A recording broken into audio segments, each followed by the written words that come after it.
संतरा के जूस पी के खुश रहो। डीजे कंचन राज हाजीपुर वैशाली।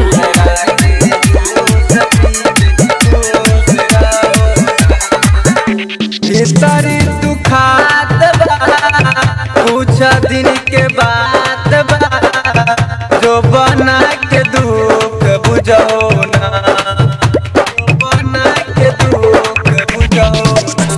भीतरी दुखात बा कुछ दिन के बाद बा, जो बना के दुख बुझो ना।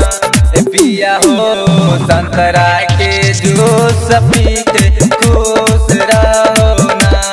पिया हो संतरा के जूस पी के खुश रहो ना। संतरा के जूस पी के खुश रहो ना। DJ Kanchan Raj mix by Simran recording Hajipur Vaishali.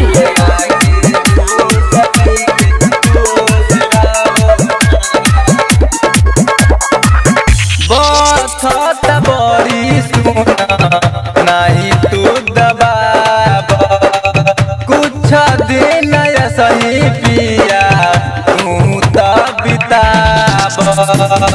बात बड़ी सुना नहीं तू दबाब, कुछ दिन सही पिया तू तो बिताब।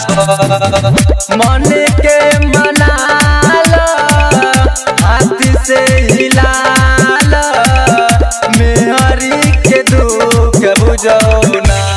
पिया हो संतरा के जूस पी के खुश रहो ना।